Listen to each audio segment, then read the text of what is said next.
On our honeymoon, she whispered, my ex would have gotten me the suite. I smiled and said, let me fix that. I then checked out, flew home first class, and had an annulment document waiting on the kitchen counter. Her tearful calls from the empty hotel room were my new favorite playlist. I, 33 male, am currently sitting in seat 2A of a first-class cabin, sipping a scotch. I should be on my honeymoon. I should be in a tropical paradise. Instead, I'm flying home. Alone. And I've never felt more clear-headed in my life. I got married on Saturday, to Corinne, 30. We've been together for 2 years. I thought she was it. I really did. She was smart, beautiful, and driven. I'm a practical guy. I'm an architect. I like things to have structure and purpose. She seemed to balance me out. We flew to the resort on Sunday. It's one of those ultra-luxe, all-inclusive places. I'd saved for a year to book it for 10 days.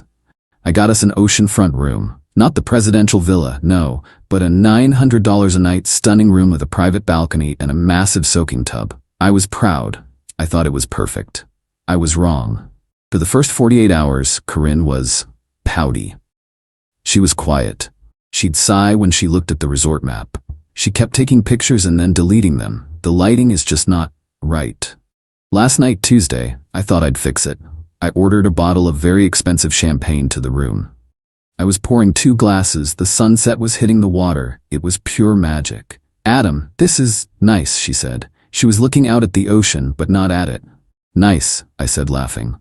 Corinne, this is paradise. Look at that view. She sighed. That deep, world-weary sigh that I was starting to dread. It's just, I was talking to Grant before we left. Grant, her ex. The one she swore she was completely over. The one who works in high finance and, according to her, breathes rare air. Grant? I asked, keeping my voice neutral. He was just saying that when he takes a woman to the islands, he always gets the bungalow over the water, the full suite.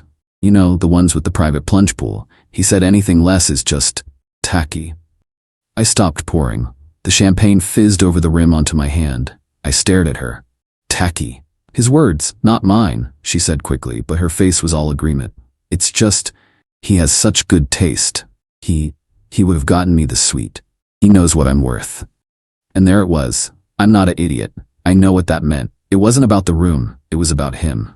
I'm 72 hours into a 4-life commitment, and I'm already being weighed, measured, and found lacking. Against Grant. I put the champagne bottle down. I didn't get angry. I didn't yell. I just saw the future. A lifetime of being compared. A lifetime of not being Grant. I smiled. A nice, calm customer service smile. You know what, darling? You are absolutely right. This isn't good enough for you. This is tacky. Let me go fix that. Her face lit up. The clouds parted. The pout was gone, replaced by a greedy, satisfied grin. Really? Oh, Adam, thank you. I knew you'd understand. I'll go get my spa treatment. You are the best. I'd pre-booked her a 3-hour bridal glow package at the resort spa. It was supposed to be a romantic treat. Now it was a tactical opportunity. You do that, I said, kissing her cheek. Enjoy. I'll handle everything. She practically skipped out the door. I waited until she was gone. Then I got to work. The spa, I called the spa. Hi, I'd like to add the ultimate indulgence package to my wife Corinne's appointment. The 4-hour one? Yes, and please add a champagne lunch. It's a surprise. Charge it to the room. Click. That should keep her busy. The front desk. I went to the concierge. Hi, my wife is enjoying a spa day, and I need to make some travel adjustments. The checkout. I went to the main desk. I need to check out. My wife will be staying. I am leaving. I want to settle my portion of the bill now. The room is booked on her credit card, so please just remove my name from the reservation. This is true. Corinne had insisted on booking the $10,000 hotel stay on her rewards card to get the points. I'd paid for the first-class flights here, the excursions, and given her money for the wedding. She wanted the status of the points. Fine. The concierge looked confused. Sir, you're checking out. But she is staying? Correct. I am leaving. She is staying. Her card is on file. She will handle all charges from this moment forward, including that spa treatment I just booked. The flight. I used the hotel's business center to book a one-way, first-class ticket home. The flight left in 2 hours. The lawyer. I sat in the airport lounge and called my lawyer Barry. Barry, it's Adam. Adam, how's the honeymoon? You sound close. I'm at the airport, flying home. The marriage is over. Silence. Adam, what in the... You've been married for 3 days. Yep, and I need an annulment. How fast can you draw up the papers? I want them waiting on my kitchen counter when I get home. An annulment? On what grounds? Fraud. She married me under false pretenses. She's still in love with her ex. I have a 72-hour marriage and a $900 night witness. Barry sighed. This is a new record, even for me. I'll get it drawn up. But Adam, are you sure? I've never been more sure of anything. I'll be home by midnight.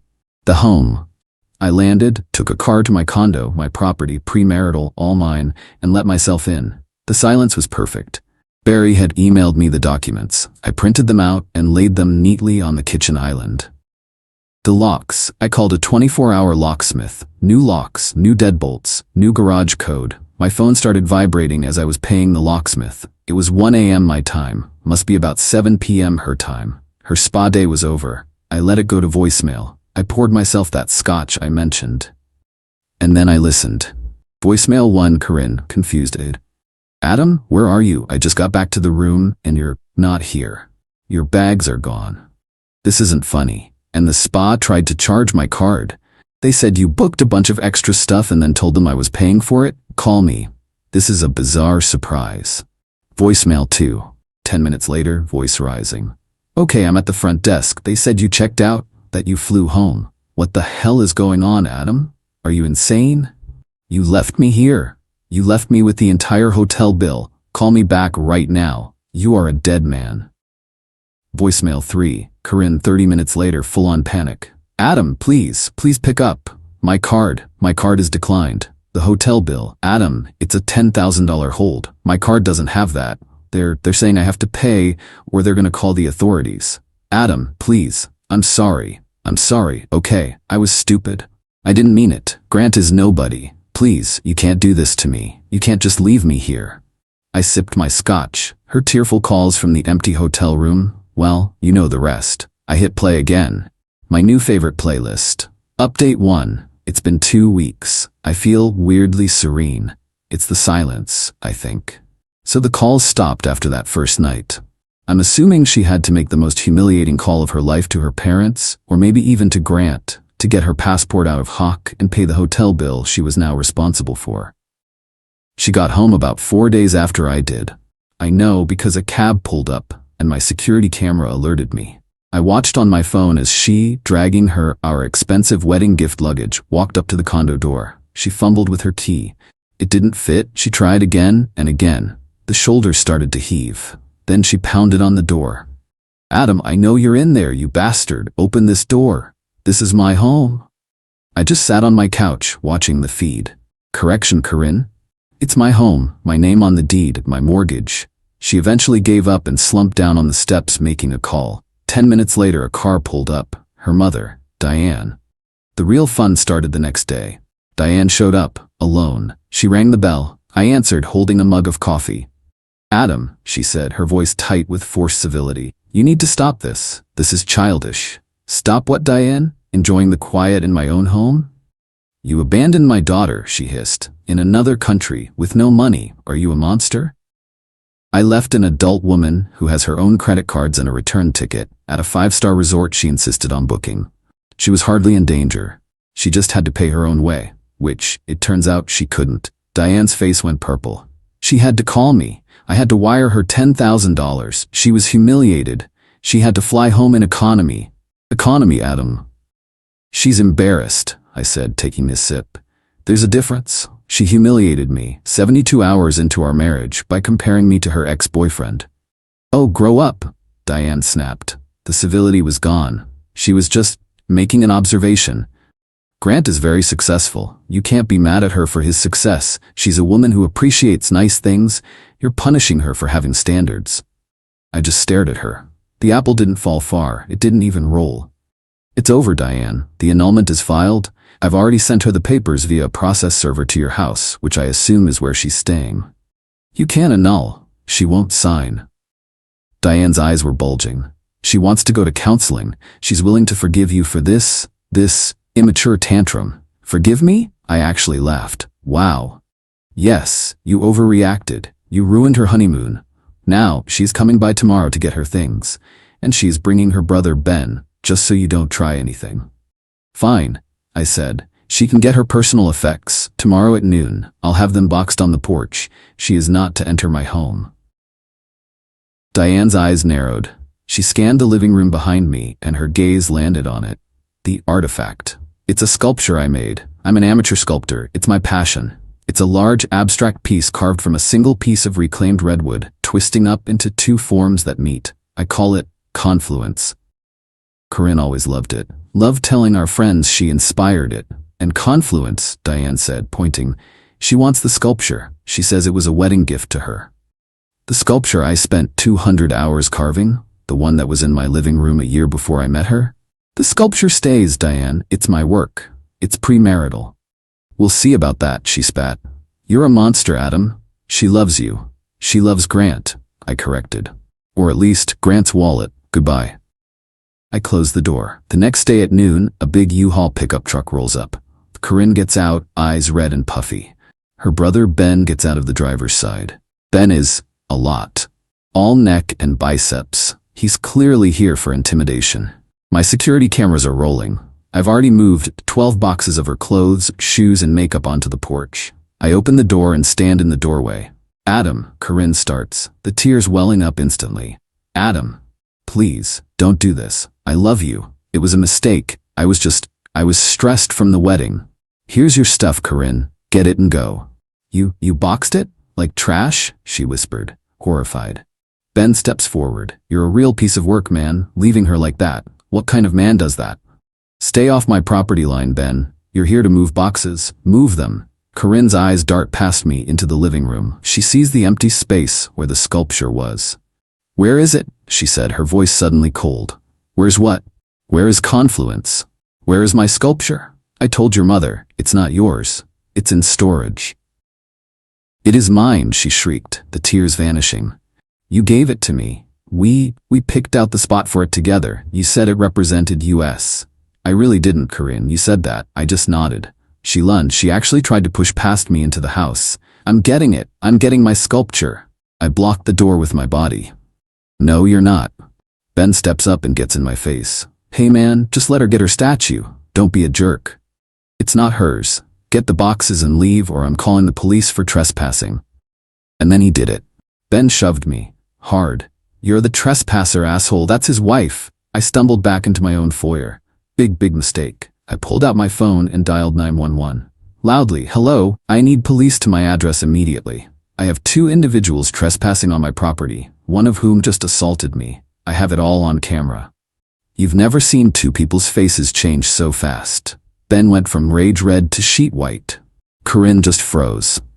You're calling the cops? On me, she stammered. The cops showed up in 5 minutes. This is a quiet neighborhood. The classic, what's going on here conversation.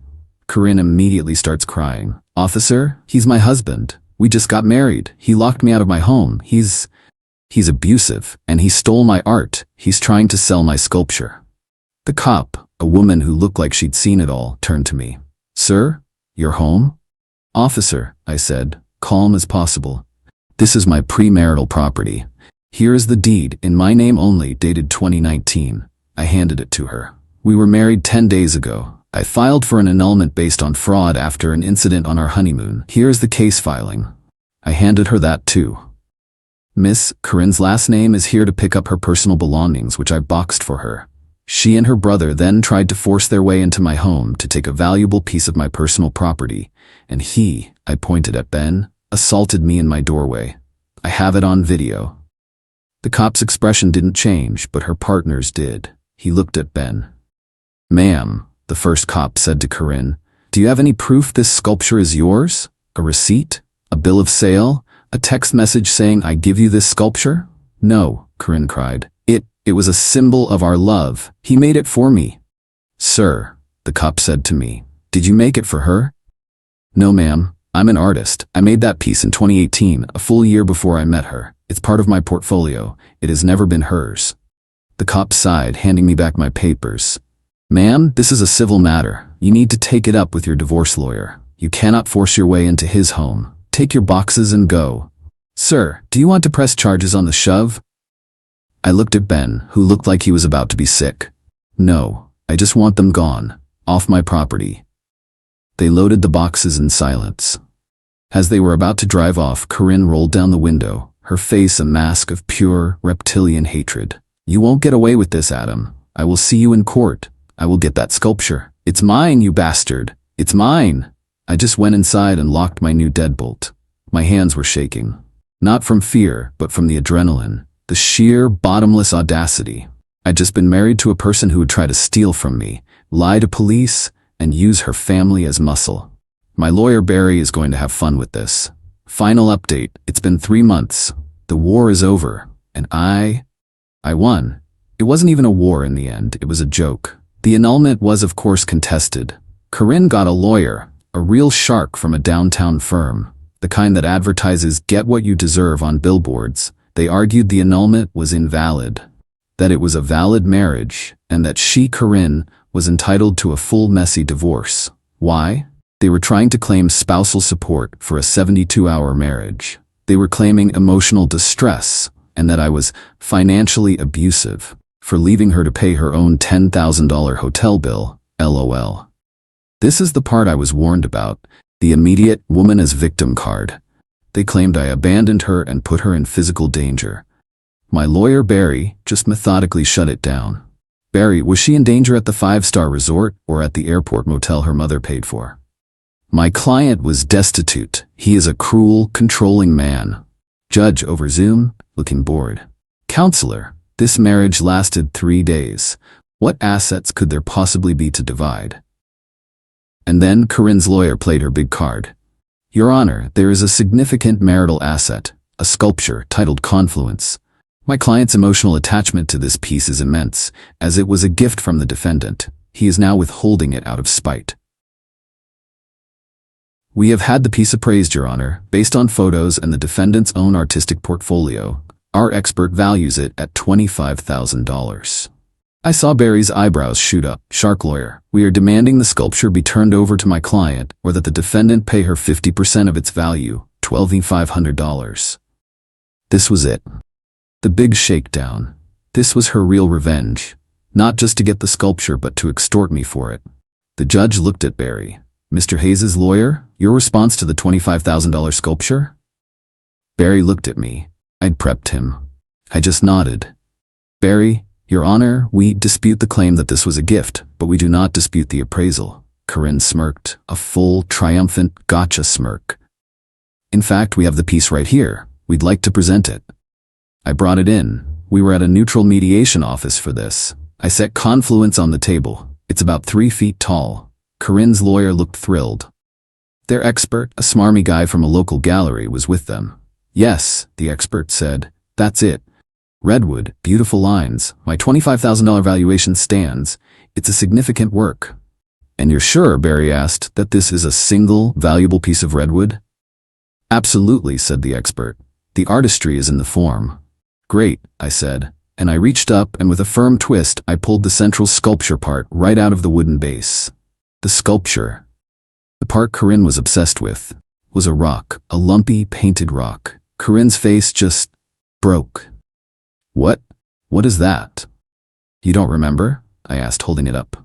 This is the artifact. This is the $40 tourist souvenir we bought at that street market a month before the wedding. The volcanic lovestone. You insisted it was our good luck charm. You said, and I quote, it has amazing energy. I looked at the smarmy expert. The base is just some driftwood I found on the beach. I stained it and stuck this $40 rock in it because Corinne thought it was ugly on its own. You just appraised a $40 rock and some beach trash at $25,000. The expert went pale. Corinne's lawyer was sputtering. But the value, the artistry. What artistry? I said. I literally just jammed a rock into a piece of wood. The art was the story you told yourselves. Barry took over, his voice dripping with false sympathy. So, Your Honor, it seems we have a few corrections. First, the marriage is clearly fraudulent. My client entered it in good faith. Miss Corinne's last name entered it while still, by her own admission, measuring him against her ex. Second, her claim of emotional distress is mitigated by the fact that she attempted to force entry into my client's home and with her brother assaulted him, all of which is on video. Third, her entire financial claim is based on this. He tapped the $40 rock, a fraudulent appraisal of a souvenir. She didn't want the art. She wanted the money. The judge was furious. Not at me. The annulment was granted, instantly. He ruled the marriage was void, entered into under fraudulent pretenses.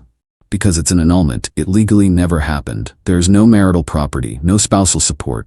The sculpture, the rock, all of it is 100% mine, as it was before the marriage. And the final blow. The judge looked at Corinne and her lawyer. Miss Corinne's last name, you have contested a perfectly valid annulment. You have made false claims. You have brought a fraudulent expert into this proceeding to attempt to extort money from Mr. Hayes. You have wasted everyone's time. He banged his gavel. I am ordering you to pay 100% of Mr. Hayes's legal fees. Corinne made a sound I've never heard before. A sort of strangled goose. Her lawyer was trying to object, but the judge just cut him off. You're lucky I'm not sanctioning you for this $25,000 rock nonsense. Get out of my courtroom. So Corinne left our 72-hour marriage with her 12 boxes of clothes, the $10,000 hotel bill she put on her mom's card, her own lawyer's bill, my lawyer's bill, which was substantial. I got home. I looked at the sculpture. I pulled the stupid $40 rock out of it and threw it in the trash. The driftwood base actually looks better without it. I got one last text from Diane, of course. You are a devil. You've ruined her. She is in debt. You've financially destroyed her. I just sent one reply. Grant would have paid the legal fees. Then I blocked her. I blocked all of them. I'm not happy. I'm not sad. I'm just out. I lost the wedding money. I lost the honeymoon. But I saved my life. And that's a hell of a lot more valuable than a sweet